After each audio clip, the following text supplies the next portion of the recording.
A little while ago, lots of us in Blitz support were having dinner, and one of the topics of conversation that came up is toxic people, right? People who we feel like should be fired, but they stay with the company, whether they are just toxic to their other employees, the environment, or they harass people.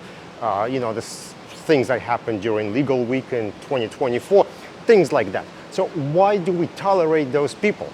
And I kind of thought it was sort of obvious, but it wasn't to a lot of people. So in this video, we're going to break it down.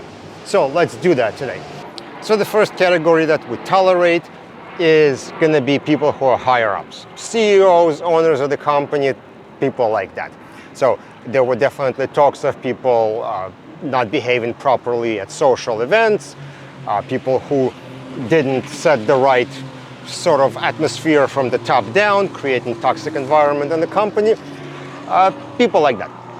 And of course, that's pretty easy to understand. Those are the people in charge. Who is going to tell them? Who is going to fire them? There is no way you can do anything to those people.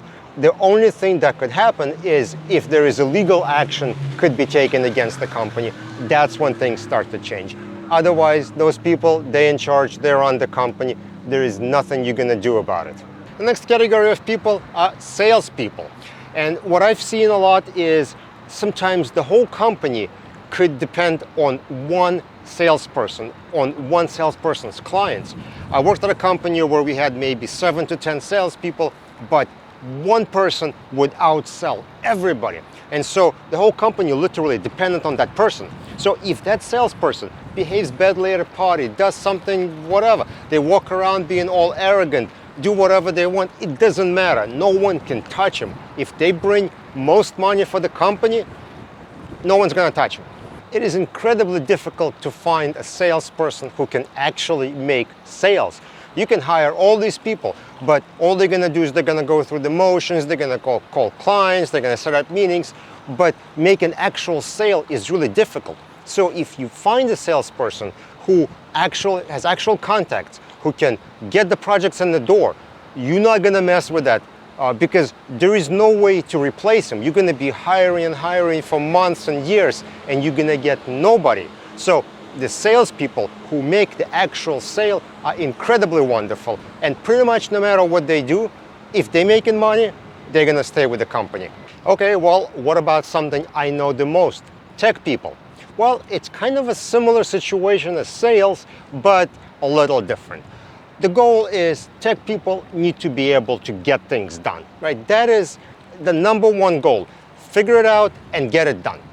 So if I think about it from my own personal perspective, let's say I have a person on the second shift, right? So I work in the mornings, 9 to 5, let's say, and when I log off, another person takes over. Well, if that person is able to handle the jobs that are coming in without bothering me, then it's gonna make me happy as a manager.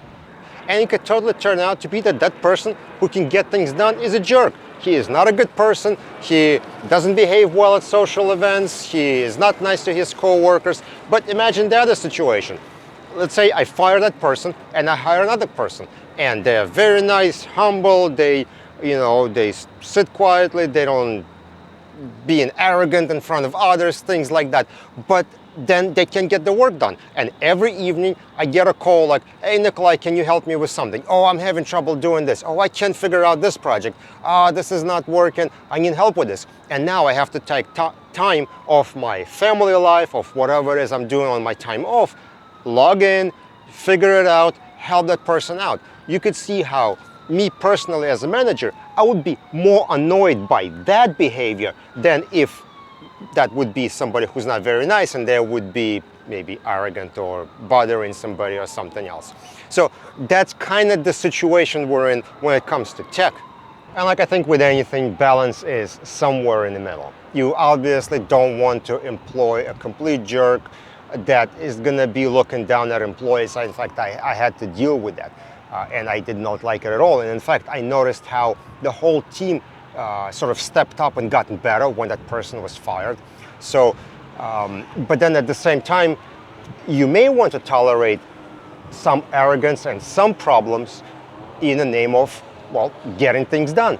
So That's kind of my opinion on the matter, and it's up to everyone to find what their balance is going to be.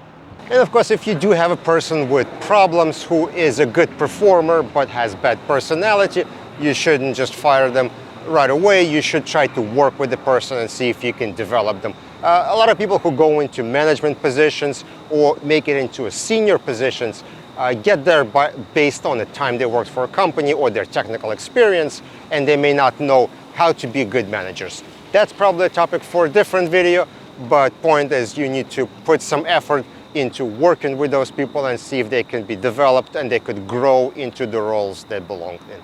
So those are my opinion on this topic. Let me know yours in the comment section below. Don't forget to follow on LinkedIn, subscribe on YouTube, and I will see you on the next video.